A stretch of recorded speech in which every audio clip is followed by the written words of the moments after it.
This video is to show you how to do a factory reset on a Dimplex Quantum. The main reason you do that is to reset it back to normal after changing all the timers.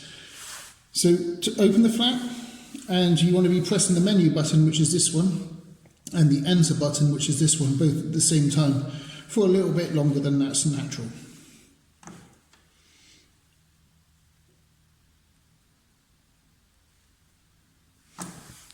We've entered the user info menu and you scroll down to factory.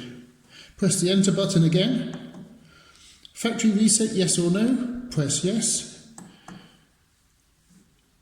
And then that's set all the timers back to where they should be. Okay, thanks for watching.